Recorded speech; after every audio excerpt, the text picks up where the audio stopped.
बिस्मिल्लाहिर्रहमानिर्रहीम। अस्सलाम वालेकुम अज़ीज़ तलबा, मैं अतीकुर रहमान वीटीसी टीचर आज आपका वीटीसी ऑनलाइन वीडियो सेशन में बहुत बहुत खैर मकदम करता हूँ। तो बच्चों, आज के सेशन में हम यहाँ पर बात करने वाले हैं नवी जमात में रियाजी हिस्सा 1 में माशी मनसूबबंदी के बारे में। माशी मनसूबबंदी में बच्चों हम ख़ास तौर पर आज के सेशन में यहाँ पर मालूमात जो हासिल करने वाले हैं, इसमें हम टैक्स महसूल तहसीब करना और टैक्स की इफ़ादियत, टैक्स के ताल्लुक़ से जो है तो अहम इस्तिलाहात के बारे में बात करेंगे और आखिर में हम 6.2 जो एक्सरसाइज है उससे यहाँ पर हल करेंगे। ठीक है, तो चलिए शुरुआत करते हैं हम यहाँ पर। सबसे पहले आप जैसे स्क्रीन पर देख रहे हैं टैक्स यानी महसूल जिसे कहते हैं, उसकी तहसीब करना, टैक्सेशन जिसे कहते हैं हम इंग्लिश में। तो आप देखते हैं कि टैक्स की ज़रूरत जो है तो मुल्क की तरक्की के लिए बेइंतहा ज़रूरी है ना। तो हम देखते हैं कि मुल्क के तरक्की के लिए हुकूमत मुख्तलिफ़ स्कीम बनाती है और इन स्कीमों की अमल आवारी के लिए हुकूमत को बड़ी रकम की ज़रूरत पेश आती है। कई किस्म के टैक्स आयद करके ये रकम हासिल की जाती है। तो हम देखते हैं यहाँ पर कि टैक्स की इफ़ादियत की अगर बात करें हम, तो यहाँ पर हम देखते हैं सबसे पहले कि बुनियादी जो सहूलियात होती है वो फ़राहम करना, इसके अलावा मुख्तलिफ़ फ़लाह व बहबूद की स्कीम पर अमल करना, मुख्तलिफ़ शोबों में तरक्याती कामों और तहकीक के ताल्लुक़ से स्कीम पर अमल दरामद करना, इसके अलावा कानून और नज़्म व नस्क कायम रखना, कुदरती आफ़ात से मुतासिर लोगों की मदद करना और मुल्क और शहरियों की हिफाजत करना। ये तमाम काम जो है तो टैक्स से वसूल किए गए पैसे से हुकूमत करती है। ठीक है, ये बात हमें यहाँ पर याद रखना है कि जो टैक्स हम पे करते हैं हुकूमत को, हुकूमत उसके बदले में हमें जो फ़ायदे देती है या टैक्स पे करने का जो फ़ायदा हमें हासिल होता है वो ये होता है। ठीक है, बुनियादी सहूलियात फ़राहम की जाती है। हम देखते हैं हमारे आसपास में सड़कें बनाई जाती है ना, गटर वगैरह साफ़ किए जाते हैं, गटर बनाए जाते हैं बारिश से पहले, आपने देखा है ना। इसके अलावा भी आपने देखा कोविड-19 में के वक्त आपने देखा है कि हुकूमत ने किस तरह से जो है तो लोगों की मदद की है। बड़े बड़े हॉस्पिटल्स बनाए गए हैं, है ना, और लोगों के घरों तक जो है तो हुकूमत के नुमाइंदे पहुँचे हैं और आपने देखा महकमे सेहत के लोगों ने किस तरह से लोगों की मदद की है। ये सारी चीज़ें आपने देखी है। तो ये सब चीज़ें आपने देखा है कि कुदरती आफ़ात के ज़िम्मे में भी आती है, डिज़ास्टर मैनेजमेंट जिसे कहते हैं। तो इस तरह के बारिश वगैरह के वक्त में आपने देखा है या किसी भी तरह की अगर कोई कुदरती आफ़त आ जाती है तो उस वक्त हुकूमत किस तरह से फ़ौरन से लोगों को जो है तो लोगों की फलाह बहबूद के लिए काम करती है, उनके खाने पीने का इंतज़ाम करती है, उनको महफूज मकामात तक पहुँचाती है और इस तरह से उनकी हर तरह की मदद करने की हुकूमत कोशिश करती है। तो वो जो हुकूमत के पास पैसा जो आता है वो ये हमारे टैक्स से दी हुई रकम ही होती है। ठीक है, तो यहाँ पर हम अब बात करेंगे टैक्स की किस्मों के बारे में। तो टैक्स की 2 किस्में हैं, एक बराह रास्त टैक्स जिसे डायरेक्ट टैक्सेस कहा जाता है और दूसरा है बिलवास्ता टैक्स जिसे इनडायरेक्ट टैक्सेस कहते हैं। ठीक है, तो यहाँ पर हम अगर बात करें बराह रास्त टैक्स के बारे में, तो हम देखते हैं कि जिन टैक्सों का बोझ बराह रास्त टैक्स अदा करने वाले पर पड़ता है इसको बराह रास्त टैक्स कहते हैं। ठीक है, मसलन इनकम टैक्स है, जायदाद टैक्स है, पेशेवराना टैक्स है, एक्साइज टैक्स है, कस्टम ड्यूटी है, ये तमाम चीज़ें जो है तो इसमें शामिल है। ठीक है, इसके अलावा अगर हम बात करें यहाँ पर बिलवास्ता टैक्स के बारे में, तो जिन टैक्सों का बोझ बराह रास्त टैक्स अदा करने वाले पर नहीं पड़ता है इसे बिलरास्त टैक्स कहते हैं। इसमें हम देखते हैं कि मरकज़ी फ़रोख्त टैक्स है, इसी तरह से वैल्यू एडेड टैक्स है जिसे वैट कहते हैं, इसके अलावा एक्साइज ड्यूटी है और ख़िदमत टैक्स वगैरह है। तो यहाँ पर हमें जो है तो फ़र्द वाहिद के ज़रिए अदा किए जाने वाले टैक्सों से मुतालिक मालूमात यहाँ पर आज के सेशन में हम हासिल करने वाले हैं। ठीक है, तो हम देखते हैं बच्चों कि फ़र्द की तंजीम या दीगर कानूनी तौर पर भारत में जारी सनद की आमदनी इनकम टैक्स एक्ट कानून के तहत मुकर्रर की गई हद से ज़्यादा हो तो इस पर इनकम टैक्स महसूल आयद किया जाता है। ठीक है, एक इनकम जो है तो बना दी गई है कि अगर इतनी आय है, आपकी इतनी आमदनी है साल भर में, तो इसके ऊपर से अगर आपको इससे ज़्यादा अगर आपको इनकम मिलती है तो उस पर आपको टैक्स अदा करना होता है। ठीक है, इस बाब में हम बराह रास्त टैक्स में सिर्फ फ़र्द की जानिब से अदा किए जाने वाले इनकम टैक्स के मुतालिक मालूमात हासिल करेंगे। इनकम टैक्स की तहज़ीब मरकज़ी हुकूमत करती है। भारत में इनकम टैक्स की तहज़ीब दो कवानीन के ज़रिए की जाती है। ठीक है, पहला जो है तो इनकम टैक्स एक्ट 1961, ये कानून जो है तो 1/4/1962 से नाफिज हुआ है। और दूसरा, हर साल पार्लियामेंट में मंजूर किया जाने वाला इक्तिसादी जिससे माशी से ताल्लुक़ रखने वाला फ्राहम किया जाने वाला जो है तो कानून होता है ना। हर साल जो बजट पेश किया जाता है, आपने बजट का नाम सुना होगा, है ना। तो हर साल जो बजट पेश किया जाता है उसके लिहाज से उस वक्त जो है तो जिस लिहाज उस वक्त के हालात जैसे होते हैं उस साल के, उस लिहाज से हुकूमत उसमें तरमीम करती है, बदलाव करती है। ठीक है, तो आपने अक्सर से सुना होगा कि भाई इस साल जो है तो इनकम टैक्स का रेशियो जो है तो इतना हो गया, इस साल जो है तो रेट ऑफ इंटरेस्ट ऐसा हो रहा है, या जो भी तब्दीलियां हम जो है तो बजट के दौरान सुनते हैं। तो बाज़ औक़ात जो है तो आवाम जो है तो खुश होती है, या आवाम के जो लेवल है या आवाम के लायक जो है तो कभी बजट होता है, कभी ऐसा लोगों को महसूस होता है कि नहीं ये बजट जो है तो हमारे लिए ठीक नहीं है। तो कुछ लोग बजट जब पेश किया जाता है तो कुछ लोग खुश होते हैं, कुछ लोगों के लिए वो बजट में हम देखते हैं कि उनके लिए फ़ायदेमंद महसूस नहीं होता है। तो इस तरह से हम देखते हैं कि हुकूमत जो है तो अवामुल नास के फ़ायदे के ताल्लुक़ से कानून बनाती है उस वक्त, तो उसमें ज़्यादा लोगों का फ़ायदा जो है तो वो सोचा जाता है कि आम लोग जो है तो उससे किस तरह से फ़ायदा हासिल कर सकते हैं। उस ताल्लुक़ से हुकूमत जो है तो कानून को नाफिज करती है और उस तरह की जो है तो इनकम टैक्स में बदलाव करती है। ठीक है, हम देखते हैं कि हर साल जो है तो आम तौर पर फरवरी के महीने में वज़ीर मालियत आने वाले मालियाती साल के ताल्लुक़ से कौमी आमदनी और अखराजात का बजट तख़मीना पेश करते हैं। इसमें इनकम टैक्स की शरह तजवीज़ की जाती है। पार्लियामेंट के बजट में मंजूर करने पर शरह अगले साल के लिए आयद की जाती है। इनकम टैक्स की शरह हर साल बजट में तय की जाती है। तो इस तरह से हम इसे देखते हैं। इसके बाद में हम यहाँ पर बात करेंगे कि जो टैक्स है, इन्हें टैक्स अदा करने वाला एन एसेस जिसे कहते हैं, जिसे हम उर्दू में मुतशख़्ख़िस कहते हैं। तो हम देखते हैं कि इनकम टैक्स एक्ट में शामिल कानून के लिहाज से जिस फ़र्द को इनकम टैक्स अदा करना मतलूब होता है, इस फ़र्द को मुतशख़्ख़िस यानी कि हम इसे इंग्लिश में एन एस कहते हैं। ठीक है, याद रखिए इसे। इसी तरह से मालियाती साल यानी फाइनेंशियल ईयर जो है तो उसको देखते हैं हम कि जिस एक साल की काबिल टैक्स आमदनी ली जाती है, इस साल को मालियाती साल कहते हैं। अपने मुल्क में फ़िलहाल 1 अप्रैल से 31 मार्च का अरसा जो है तो मालियाती साल कहलाता है। ठीक है, याद रखिए बच्चों, मालियाती साल जो है तो 1 अप्रैल से 31 मार्च तक के होता है। टैक्स यानी तशख़्ख़ुस साल या साल तशख़्ख़ुस जो है एन असेसमेंट ईयर जिसे कहा जाता है, उसके बारे में हम देखते हैं यहाँ पर अब कि मालियाती साल के फ़ौरन बाद के मालियाती साल को साल तशख़्ख़ुस यानी असेसमेंट ईयर कहते हैं। ठीक है, साल रवा में गुज़िश्ता मालियाती साल के लिए टैक्स की तशख़ीस मंजूर की जाती है। अब यहाँ पर हम देखते हैं कि मालियाती साल और मुताल्लिक़ा तशख़ीस ज़ैल के मुताबिक दिया गया है। तो तशख़ीस मुताल्लिक़ा साल तशख़ीस में हम देखते हैं कि जिसे हम असेसमेंट ईयर कहते हैं, जैसे यहाँ पर आप देख रहे हैं 2017 और से 2018, तो ये असेसमेंट ईयर है।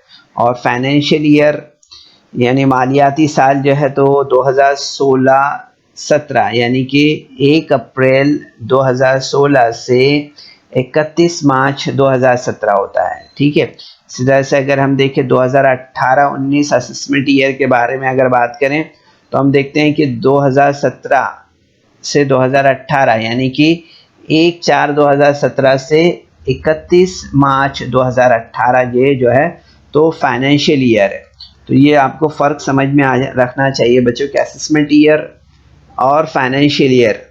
ठीक है, यानी कि हमें यहाँ पर मालियाती साल में और मुताल्लिका साल तशख़ीस में जो है तो क्या फ़र्क है वो याद रखना है और समझना ज़रूरी है उसका। ठीक है, याद रखिए इसे। अब इसके बाद यहाँ पर जो स्क्रीन पर आपको नज़र आ रहा है क्या है ये, आपने अक्सर आपके घर में बड़े लोगों के पास इसे देखा होगा। आपके वालिद वालदा भाई बहन उनके पास ज़रूर से इस तरह से कार्ड आपने देखा होगा। जी हाँ, इसे हम कहते हैं पैन कार्ड, है ना। तो मुस्तकिल खाता नंबर, परमानेंट अकाउंट नंबर जिसे कहते हैं, ठीक है, जिसे पैन कार्ड कहते हैं, है ना। तो हर फर्द को अरीज़ा करने पर इनकम टैक्स महकमे की जानिब से एक मखसूस 10 हिंसी हर्फ नंबर दिया जाता है। इससे मुस्तकिल खाता नंबर यानी कि परमानेंट अकाउंट नंबर कहते हैं। कहीं अहम दस्तावेज़ात और माशी लेन देन में ये नंबर दर्ज करना ज़रूरी होता है।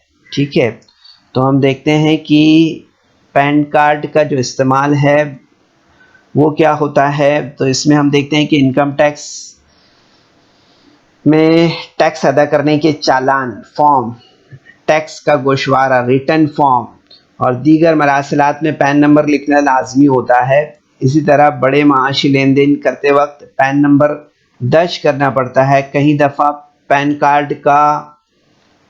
कार्ड बतौर शनाख्त यानी आइडेंटिटी प्रूफ के भी इस्तेमाल किया जाता है। ठीक है, तो हमें इसे याद रखना है बच्चों। ठीक है, अब इसके बाद हम यहाँ पर बात करेंगे इनकम टैक्स की तहसीब के बारे में। तो हम देखते हैं कि इनकम टैक्स की तहसीब आमदनी पर मुनहसिर होती है, इसलिए आमदनी के मुख्तलिफ ज़राए जानना ज़रूरी है। आमदनी के 5 अहम ज़राए हैं। एक तो तनख्वाह से हासिल होने वाली आमदनी है, धंधा और कारोबार पेशे से मिलने वाली आमदनी होती है, या फिर दीगर जिसमें हम देखते हैं कि घर जायदाद से हासिल होने वाली आमदनी है, सरमायाकारी के मुनाफे से, कैपिटल गेन से हासिल होने वाली आमदनी है, और 5वीं जो है तो दीगर ज़राए से हासिल होने वाली आमदनी है। ठीक है, तो इस तरह से हम देखते हैं कि 5 जो है तो अहम तरीन जो है तो रिसोर्सेस है जहाँ से हमारी आमदनी होती है। ठीक है, याद रखिए इसे। इसी तरह से अब यहाँ पर हम देखते हैं कि तनख्वाहदार फ़र्द का इनकम टैक्स महसूब करने के लिए अहम नुकात जो है तो वो क्या है। ठीक है, तनख्वाहदार यानी कोई जो सैलरी एम्प्लॉय है तो वो एम्प्लॉय का इनकम टैक्स महसूब करने के लिए जो है तो कुछ अहम यहाँ पर पॉइंट्स बताए गए हैं, उन्हें हम देखते हैं। इनकम टैक्स महसूब करने के लिए कुल आमदनी का ख्याल किया जाता है। कुल यहाँ पर आमदनी में हम वो साल भर की आमदनी को देखते हैं। ठीक है, जो हमने असेसमेंट ईयर देखा है ना अभी। तो income tax act 80C, 80D, 80G वगैरह आर्टिकल के तहत कुल सालाना आमदनी में कटौती सहूलत मिलती है। इस मुत्तस्ना आमदनी को कम करने के बाद बकाया आमदनी को काबिल टैक्स आमदनी यानी टैक्सेबल अमाउंट जिसे कहते हैं, काबिल टैक्स आमदनी कहते हैं इसे। इनकम टैक्स की तहसीब इसी आमदनी पर की जाती है। टैक्स की तहसीब के उसूल कभी कभी तब्दील किए जाते हैं, इसलिए बराह रास्त टैक्स तहसीब करते वक्त ताज़ा तरीन उसूल का मालूम होना ज़रूरी है। ठीक है, तो यहाँ पर हम देखते हैं कि काबिल टैक्स आमदनी में से मखसूस हद तक की रकम पर टैक्स तहसीब नहीं किया जाता है। इस रकम को काबिल टैक्स आमदनी की असल मुत्तस्ना आमदनी कहते हैं। ठीक है, कुछ अमाउंट जो है, जैसे 2,50,000 है या 2,25,000 है, जो आमदनी की शरह लगाई गई है इनकम टैक्स के लिए, उसे उसके नीचे की जो आमदनी होती है उसे छोड़ दिया जाता है ना, तो उससे जो है तो असल मुस्तस्ना आमदनी कहते हैं। अब जैसे कि आप स्क्रीन पर देख रहे हैं बच्चों कि कुछ यहाँ पर ज़रूरी बातें हैं जिससे हमें यहाँ पर समझना है, जिसमें हम देखते हैं कि जैसे किसानों को ज़रूरी आमदनी या ज़रूरी पैदावार की आमदनी पर इनकम टैक्स में रियायत दी गई है, ठीक है। इसी तरह से इनकम टैक्स एक्ट 80G के तहत वज़ीर आज़म रिलीफ फ़ंड, वज़ीर आला रिलीफ फ़ंड से मंजूर शुदा इदारों को अतिया देने पर 100% छूट मिलती है, ठीक है। इसी तरह से हम देखते हैं यहाँ पर कि 80D एक्ट के तहत सेहत के लिए बीमा किस्त पर भी रियायत यानी छूट मिलती है। इसी तरह से हम देखते हैं कि आमतौर पर कुल सरमायाकारी पर ATC एक्ट के तहत मुख्तलिफ़ किस्म की सरमायाकारी में ज़्यादा से ज़्यादा 1,50,000 रुपये तक छूट रियायत मिलती है।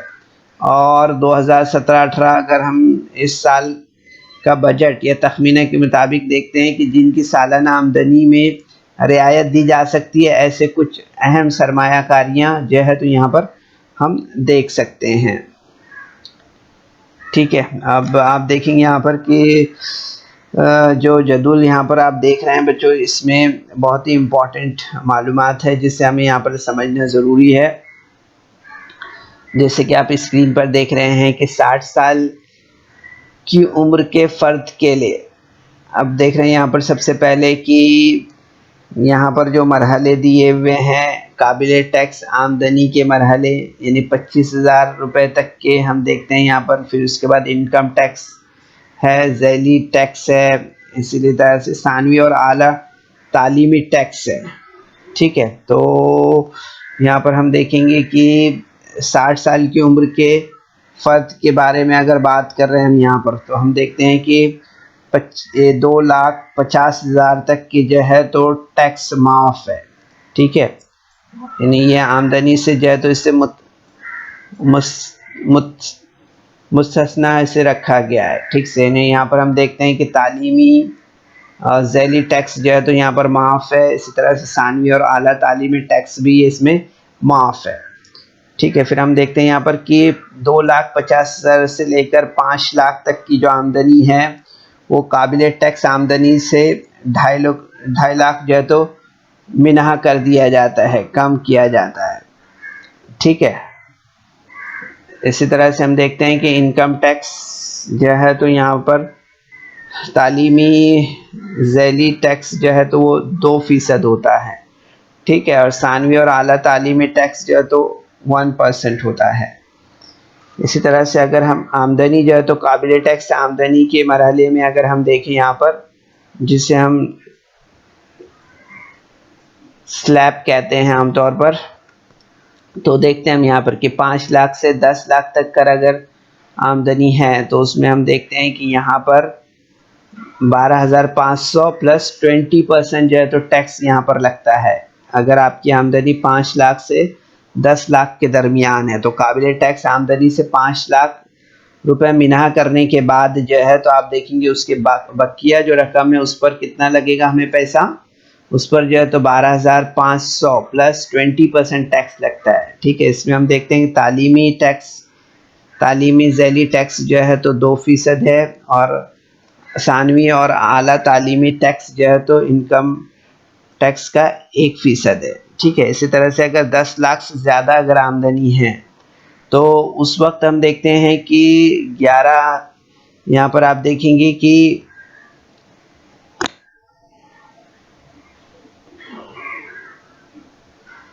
1,12,500 रुपये है, 1,12,500 रुपये प्लस यहाँ पर जो है तो 30%, क्या देख रहे हैं हम यहाँ पर 30%, ठीक है। तो काबिल टैक्स आमदनी से 10 लाख रुपए मिना करने के बाद जो रकम होगी उस पर हम देखते हैं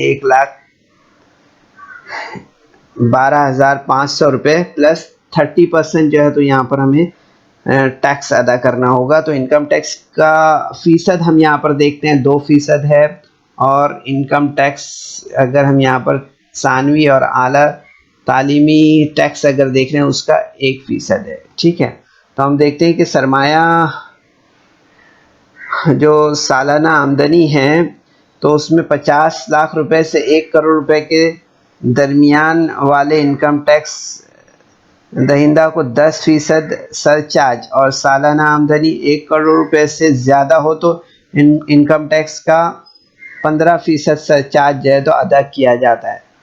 ठीक है, याद रखिए इसे। अब इसके बाद हम यहाँ पर बात करेंगे बुज़ुर्ग शहरी, यानी उम्र 8 साल से 80 साल तक की अगर उम्र है तो उसमें हम देखते हैं यहाँ पर कि अगर 3 लाख तक की अगर आमदनी है तो टैक्स माफ़ है इनको। ठीक से, यहाँ पर तालीमी झैली टैक्स भी माफ़ है, सानवी और आला तालीमी झैली टैक्स भी इनको माफ़ है। ठीक है, इसी तरह से अगर हम देख रहे हैं कि 3 लाख 1 रुपए से लेकर 5 लाख तक के अगर है तो यहाँ पर इनको जो है तो 5% इनकम टैक्स देना पड़ता है। ठीक है, काबिल टैक्स आमदनी से 3 लाख रुपए मिनाह करने के बाद में अगर 3 लाख के ऊपर जितना भी अमाउंट है 5 लाख तक उसमें 5% इनकम टैक्स देना पड़ता है। ठीक है, और यहाँ पर हम देखते हैं कि तालीमी झैली टैक्स जो है तो 2% है इसमें, और सानवी व आला तालीमी टैक्स जो है तो 1% है। इसी तरह से हम देखते हैं कि अगर 5 लाख 1 से लेकर 10 लाख तक अगर आमदनी है किसकी, बुजुर्ग शहरी की। ठीक है, तो यहाँ पर हम देखते हैं 10,000 रुपये प्लस 20% टैक्स, ये इतना इन्हें अदा करना होता है। तो हम देखते हैं कि काबिल टैक्स आमदनी से 5 लाख रुपए मिना करने के बाद की आमदनी पर इतना पैसा उन्हें देना होता है। ठीक है, इसमें हम देखते हैं कि इन तालीमी झैली टैक्स जो है तो इनकम टैक्स का 2% है। इसी तरह से सानवी व आला तालीमी झैली टैक्स जो है तो वो इनकम टैक्स का 1% है। ठीक है, इसी तरह से अगर देखते हैं बुजुर्ग शहरी की अगर इनकम 10 लाख से ज़्यादा है तो हम देखेंगे यहाँ पर कि 1,10,000 रुपये जो है तो उन्हें अदा करना होगा, और 30% कितना, 30% उनको एडिशनल जो है तो इनकम टैक्स कुल आमदनी जो आमदनी जो है तो 10 लाख रुपए छोड़ने के बाद की आमदनी है उसके बाद का जो पैसा है उस पर उन्हें 30% एक्स्ट्रा जो है तो इनकम टैक्स अदा करना होगा। ठीक है, तो हम देखते हैं कि इनकम टैक्स जो है तो यहाँ पर तालीमी झैली टैक्स 2% रहेगा। इसी तरह से इनकम टैक्स का 1% जो है तो आला सानवी व आला तालीमी झैली टैक्स होगा। ठीक है, याद रखिए इसे। इसी तरह से हम देखते हैं कि सरमाया आमदनी जो है तो 50 लाख रुपए से 1 करोड़ रुपए के दरमियान वाले इनकम टैक्स दहिंदा को 10% सरचार्ज, और सालाना आमदनी 1 करोड़ रुपए से ज़्यादा हो तो इनकम टैक्स का 15% सरचार्ज आयद करना होता है। ठीक है, याद रखिए इसे। इसी तरह से हम देखते हैं यहाँ पर कि बहुत ज़ईफ़ बुज़ुर्ग शहरी है, उम्र 80 से ज़्यादा है, तो उसमें हम देखते हैं यहाँ पर कि काबिल टैक्स अगर उनकी आमदनी रुपए में देखते हैं हम यहाँ पर कि अगर 5 लाख है, ठीक है, तो ये आमदनी माफ़ है। ठीक है, ये जो है तो रिजम्पशन है इनको यहाँ पर इनकम टैक्स से। इसी तरह से तालीमी टैक्स और दूसरे जो है तो टैक्स भी माफ़ है इनको। ठीक है, इसी तरह से अगर 10 लाख 1,05,000 से लेकर 10 लाख तक अगर आमदनी है तो इस पे 20% इनकम टैक्स इनको लगेगा यहाँ पर। ठीक है, काबिल टैक्स आमदनी से 5 लाख रुपए मिना करने के बाद का जो अमाउंट है उस पर 20% इनको इनकम टैक्स अदा करना होगा। ठीक है, इसी तरह से 2% यहाँ पर और यहाँ पर 1%। इसके बाद में आप देखेंगे यहाँ पर कि अगर 10 लाख से ज़्यादा इनकम है तो इसमें 1 लाख रुपया उनको अदा करना है काबिल टैक्स आमदनी से 10 लाख रुपए मिना करने के बाद के अमाउंट पे जो है तो 1 लाख रुपया देना होगा, प्लस 30% जो है तो इनकम टैक्स इनको यहाँ पर लगेगा। ठीक है, तो ये बहुत ज़ईफ़ जो शहरी है, यानी 80 साल की उम्र से ज़्यादा वाले शहरी हैं, उनकी बात हम यहाँ पर कर रहे हैं कि इनकम टैक्स का जो है तो 2% उन्हें लगेगा तालीमी टैक्स, और इनकम टैक्स का जो है तो 1% सानवी व आला सानवी तालीमी टैक्स के ज़िम्मे में लगेगा। ठीक है, तो इस तरह से हम देखते हैं कि सरमाया आमदनी 50 लाख रुपए से 1 करोड़ रुपए के दरमियान वालों को इनकम टैक्स का 10% सरचार्ज, और सालाना आमदनी 1 करोड़ से ज़्यादा वालों को इनकम टैक्स का 15% सरचार्ज जो है तो आयद होगा। ये बात हमें यहाँ पर याद रखना है। ठीक है बच्चों, तो इस तरह से ये कुछ बुनियादी मालूमात थी बच्चों जो हमने आपको यहाँ पर इस टॉपिक के लिहाज से, यानी कि जो इनकम टैक्स की तहसीब है उसके ताल्लुक से हमने आपको यहाँ पर दी है। ठीक है, तो उम्मीद है आपने इसे ज़रूर समझा होगा। अब इसके बाद हम यहाँ पर जो है तो डायरेक्ट एक्सरसाइज जो प्रैक्टिस सेट 6.2 है उस पर यहाँ पर आते हैं। ठीक है, तो 6.2 जो हमारी एक्सरसाइज है उसका सवाल नंबर 1 यहाँ पर दिया हुआ है। क्या है ये सवाल नंबर 1 हमारा, कि झैल के जदुल का मुशाहिदा कीजिए, जदुल में दिए हुए अफराद की दी हुई काबिल टैक्स आमदनी पर टैक्स अदा होगा या नहीं, ये हमें बताना है। ठीक है, अभी हमने अभी जो 3 चार्ट यहाँ पर देखे हैं, तो वो इन 3 चार्ट में हमने देखा 60 साल की उम्र के अफराद, इसी तरह से बुज़ुर्ग शहरी यानी 60 साल से 80 साल तक की उम्र वाले अफराद, और इसके अलावा हमने देखा यहाँ पर कि बहुत ज़ईफ़ बुज़ुर्ग शहरी। ठीक है, तो इन्हें 80 साल की उम्र से ज़्यादा जो लोग हैं वो बहुत ज़्यादा ज़ईफ़ शहरी में शामिल है। ठीक है, याद रखिए इसे। तो सबसे पहले हम यहाँ पर देखते हैं, पहले जो शहरी हैं वो कुमारी निकिता है। ठीक है, और इनकी जो उम्र है वो 27 साल है, और इनकी उम्र जो है 27 साल होने के साथ साथ उनकी जो इनकम है वो 2,34,000 है। ठीक है, तो हम यहाँ पर सबसे पहले कुमारी निकिता के बारे में बात करते हैं। तो देखते हैं निकिता की उम्र सबसे पहले हम यहाँ पर देख रहे हैं कि 27 साल है, यानी 60 साल से कम है। ठीक है, तो आपको मालूम है कि 60 साल से या 60 साल की उम्र तक की जो अफराद है उनके लिए इनकम टैक्स कितना होता है वो आपको याद रखना है। ठीक है, तो आप देखेंगे यहाँ पर कि निकिता की उम्र हमने सबसे पहले यहाँ पर देखी है, तो 27 साल है। अब काबिल टैक्स रकम जो है तो आप देखेंगे यहाँ पर कि 2,34,000 रुपये है इसकी इनकम जो है, तो काबिल टैक्स कितनी है, 2,34,000 है। हम देखें कि उम्र के इस ग्रुप के लिए जो मुस्तस्ना आमदनी की हद यानी छूट है वो 2,50,000 है। ठीक है, यानी अगर इस उम्र तक के 60 साल की उम्र के अफराद की अगर 2,50,000 तक इनकम है तो उनको इनकम टैक्स जो है तो माफ़ है ना। ये बात हमने अभी उस गोशवारे में देखी है। इससे हमें ये मालूम होता है कि मिस निकिता की आमदनी जो है तो 2,50,000 से कम है, यानी इसका मतलब ये हुआ कि मिस निकिता को जो है तो इनकम टैक्स अदा नहीं करना होगा, नहीं देना होगा। ठीक है, इस तरह से। तो ये पहले सवाल का जवाब हो गया बच्चों यहाँ पर। अब इसके बाद दूसरा सवाल है यहाँ पर श्री कुलकर्णी का। ठीक है, इनकी उम्र जो है तो 36 साल है और इनकी आमदनी जो है तो 3,27,000 रुपये है। तो हम देखेंगे यहाँ पर कि श्री कुलकर्णी की उम्र जो है तो 36 साल है, यानी 60 साल से कम है, और काबिल टैक्स जो इनकी इनकम है वो 3,27,000 रुपये है। ठीक है, तो इस उम्र के ग्रुप के लिए मुस्तस्ना आमदनी की हद यानी छूट जो है तो 2,50,000 रुपये है। ठीक है, तो इस तरह से हम देखते हैं कि श्री कुलकर्णी को जो है तो की आमदनी 2,50,000 से ज़्यादा है ना, इससे ज़्यादा है ना, उनकी इनकम जो है तो इससे ज़्यादा है। ठीक है, तो अब हम यहाँ पर क्या करेंगे,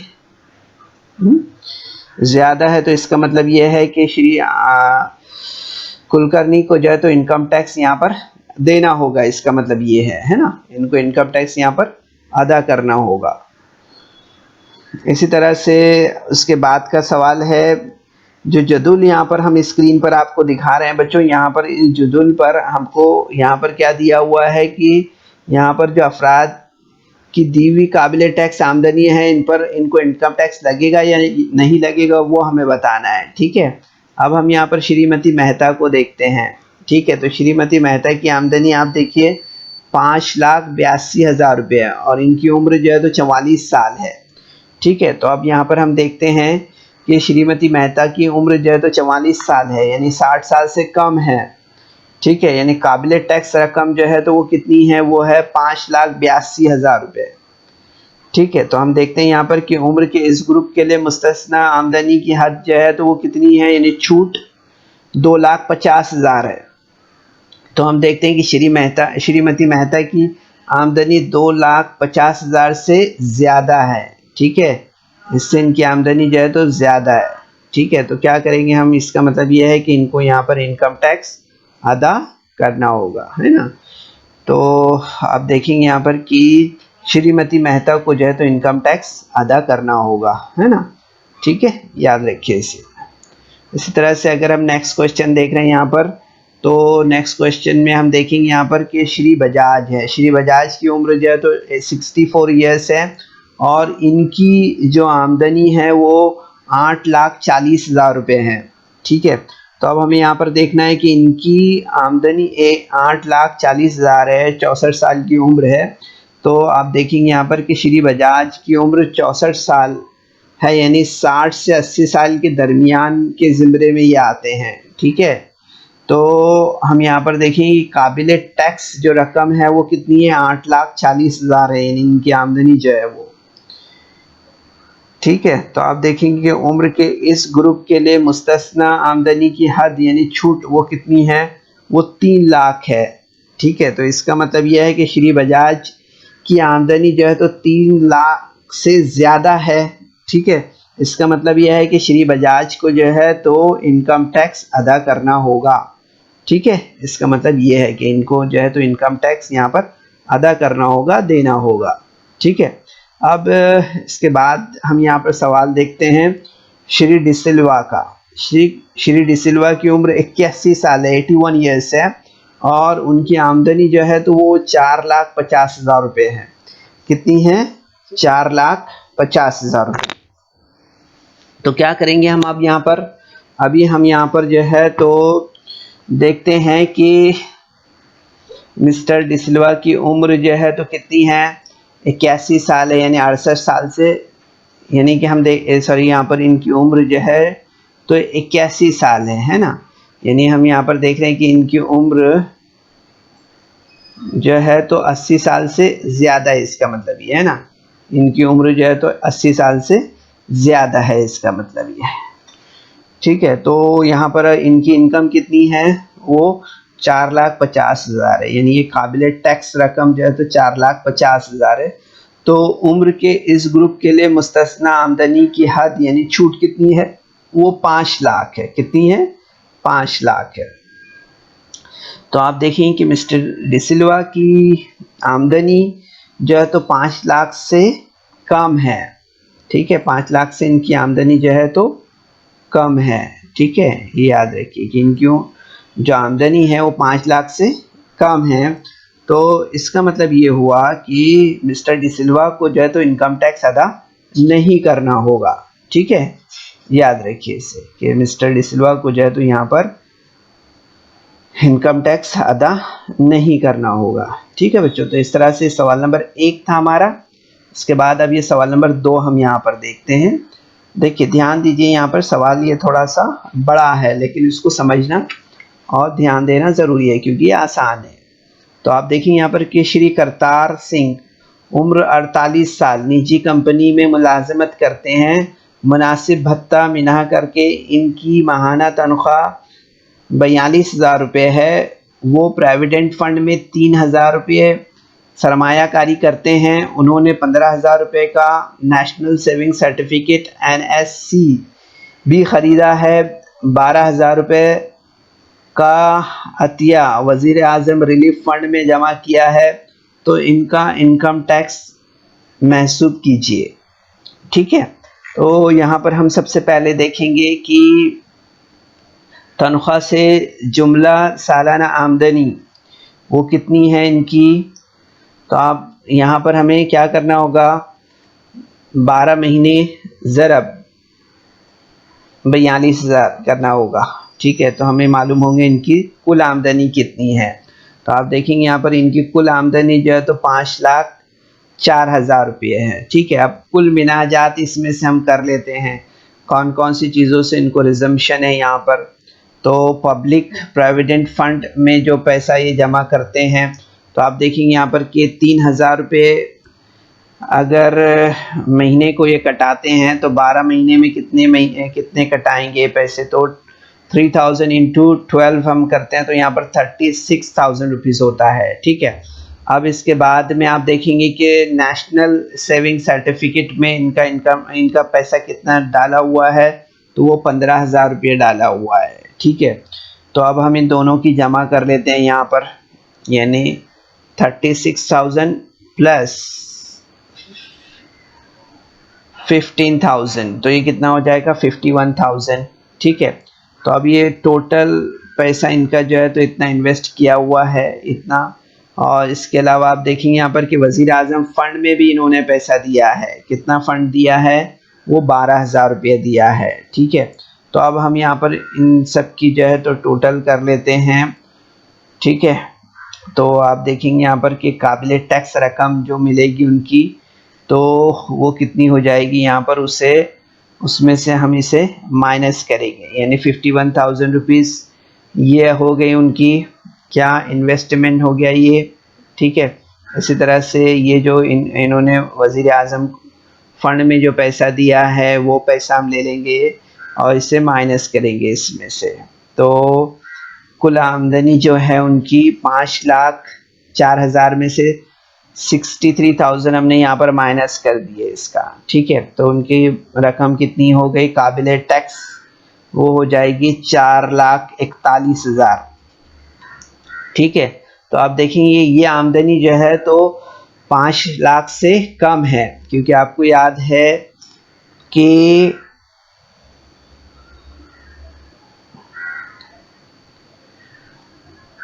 जो है तो 2,50,000 तक की जो भी रकम है उस पर इनकम टैक्स नहीं लगता है। ये बात आपको याद है ना, कि अगर 60 साल तक की उम्र है तो 2,50,000 का के अमाउंट जो है, जो इनकम है उस पर टैक्स नहीं लगता है, वहाँ पे इनकम टैक्स की छूट है। ये बात आपको याद है। ठीक है, अब जो 60 साल की उम्र वाले हैं और अगर उनकी आमदनी जो है तो जो है उस पर 5% जो है तो टैक्स लगता है, ये बात आपको याद है ना। तो यहाँ पर हम लेते हैं सबसे पहले कि 1,91,000 जो है तो वो मिलेगा हमें कैसे, यानी यहाँ पर आप देखेंगे कि 4,41,000 रुपये हो रहा है ना उनका। ठीक है, 4,41,000 रुपये हो रहा है उनका जो इनकम है, वो टोटल इनकम जो टैक्सेबल इनकम है उसमें से जो छूट का स्लैब है वो कितना है, 2,50,000 है।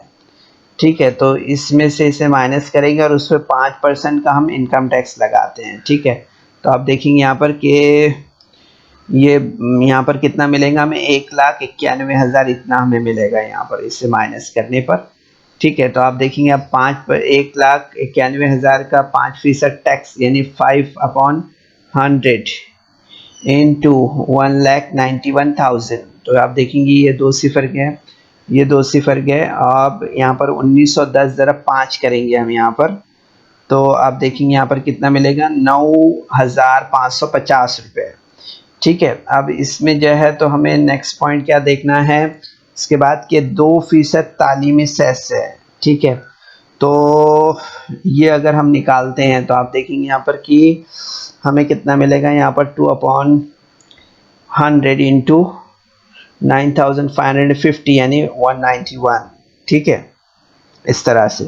तो आप देखेंगे यहाँ पर कि 1% सानवी और आला तालीमी सेस अगर हम देखें यहाँ पर, तो वो हमें कितना मिलेगा, 95.50। ठीक है, तो कुल इनकम टैक्स कितना लग जाएगा फिर इनको, तो 9,550 प्लस 191 प्लस 95.50। तो इस तरह से आप देखेंगे यहाँ पर कि 9,836 रुपीज़ 36.50 रुपीज़ जो है तो इनको इनकम टैक्स अदा करना होगा। ठीक है, तो श्री करतार सिंह को आप देखेंगे 9,836.50 रुपए इनकम टैक्स अदा करना पड़ेगा इस तरह से। तो इस तरह से इस वीडियो को लाइक करें, सब्सक्राइब करें और इस तरह के मज़ीद वीडियो मिलेंगे आपको। तो इसके लिए आपको नीचे जो बेल आइकॉन है उसको दबाना है। तो इस तरह से बच्चों आज के सेशन में आपने देखा कि 6.2 ये एक्सरसाइज हमने हल किया है। इसके अलावा हमने यहाँ पर आपको जो है तो 60 साल तक की उम्र वाले अफराद, इसी तरह से बुज़ुर्ग शहरी और बहुत ज़ईफ़ शहरी, इनका इनकम टैक्स का जो स्लॉट है वो किस तरह से बैठता है वो हमने आपको बताया है। और इसके अलावा हमने इनकम टैक्स के ताल्लुक़ से आपको बहुत सारी मालूमात दी है। तो उम्मीद करते हैं कि ये आपने ज़रूर से समझा होगा। सेशन के बाद आप ज़रूर से ये सारे जो मालूमात हमने यहाँ पर हासिल की है इसका इआदा करेंगे और ख़ुसूस तौर पर जो प्रैक्टिस सेट 6.2 हमने हल किया है इसे भी आप अपने तौर पर हल करने की कोशिश करेंगे। ओके, कोशिश कीजिए। अस्सलाम वालेकुम।